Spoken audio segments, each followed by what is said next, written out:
시작하기에 앞서 구독과 좋아요 안 하셨다면 구독과 좋아요 꼭 한 번씩 부탁드립니다.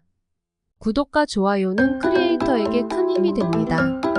제게 큰 힘을 주셔서 감사드리며 바로 시작합니다. 맨시티가 드디어 챔스 우승을 확정지은 후 펩 과르디올라 감독의 인터뷰가 화제가 되고 있습니다. 자세한 소식 알아보겠습니다. 결국 맨시티가 마지막 남아있던 하나의 매듭도 풀어내며 빅이어를 들어올렸습니다.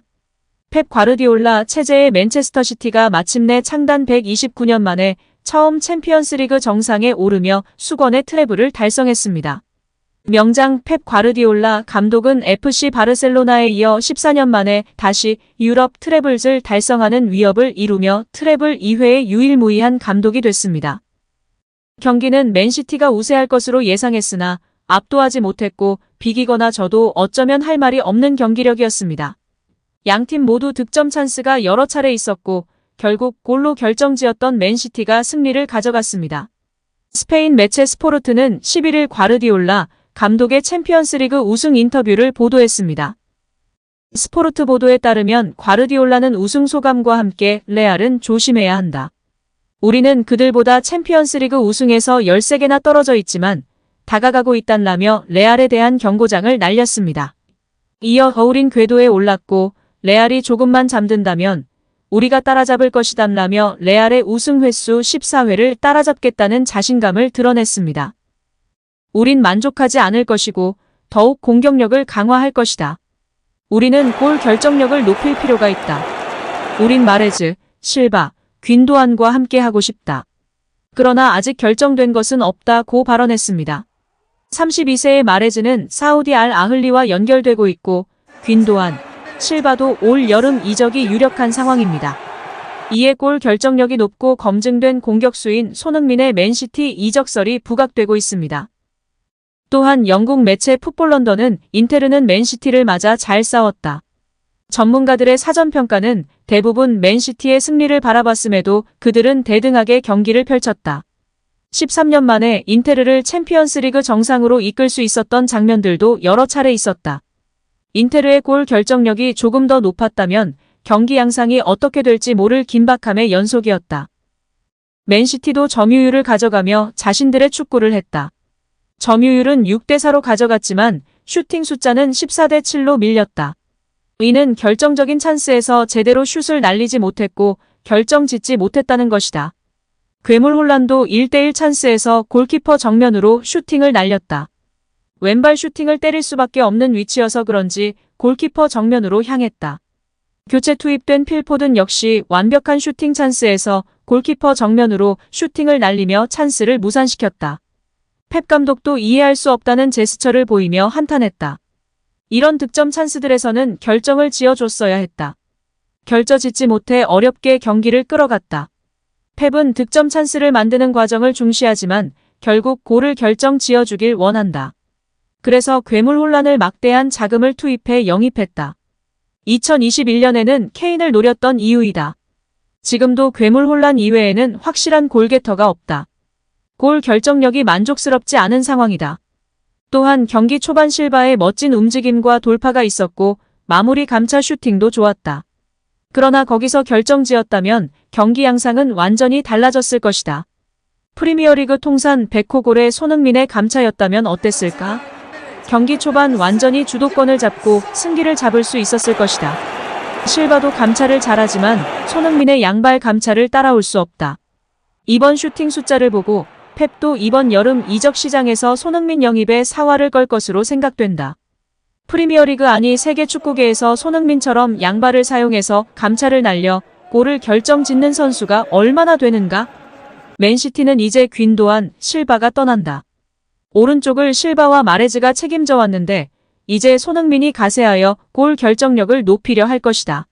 소니는 양발을 자유자재로 쓰며 어떠한 위치에서든지 위협적인 슈팅을 날린다. 그리고 골 결정력도 매우 높다. 또한 큰 경기에서 강하다.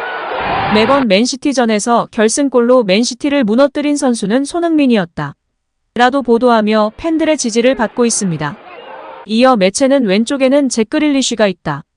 입단 후 부진한 모습을 보인 그릴리쉬가 왼쪽에서 부활한 모습을 보였기에 왼쪽 자원은 그릴리쉬가 될 가능성이 높다. 오른쪽의 마레즈가 소니의 경쟁자가 될 것이다.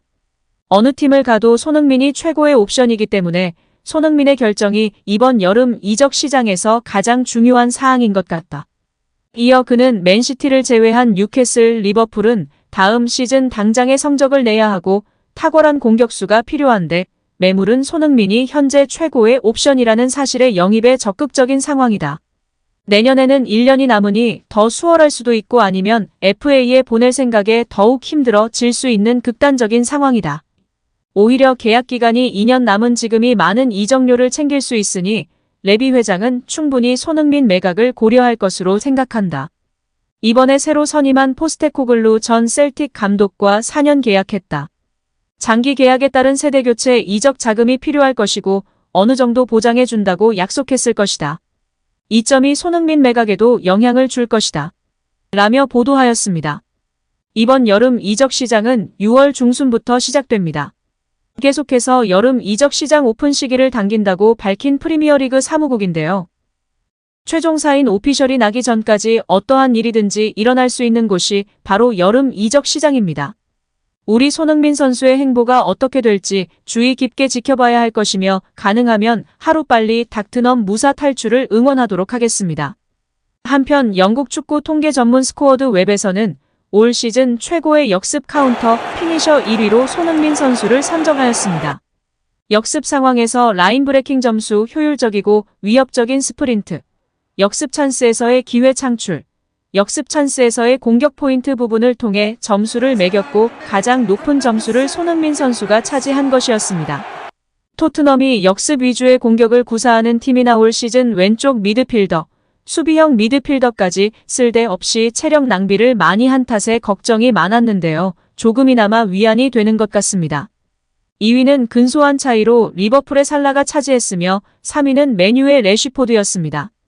또 하나의 좋은 소식이 있는데요. 이번에는 게임에서 1위를 차지한 손흥민 선수입니다. 세계적인 축구 게임 피파 시리즈의 최신작에 손흥민 선수가 레프트윙 1위로 선정되며 많은 화제가 되고 있습니다. 피파 축구 게임은 세계적인 축구 게임으로 가장 많은 유저가 즐기고 가장 현실 반영이 잘 된 게임으로 평가받고 있는데요. 저작권 협상으로 인해 피파 시리즈의 이름은 EA 스포츠 FC로 바뀐다는 점은 아쉬운 소식으로 들리고 있습니다. 오른쪽 윙포워드 1위는 리오넬 메시가 선정되었습니다. 중앙 공격수 1위는 음바페, 2위는 괴물 홀란드가 선정되었습니다. 미드필더 부분 1위는 덕배 케빈 데브라위너가 선정되었습니다. 오늘 영상은 여기까지입니다. 우리 구독자분들의 생각은 어떠신지 궁금합니다. 댓글로 의견을 남겨주시면 감사하겠습니다. 끝까지 시청해주셔서 감사드리며 다음에도 더 좋은 영상으로 찾아뵙도록 하겠습니다. 끝으로 구독과 좋아요 꼭 부탁드립니다. 감사드립니다.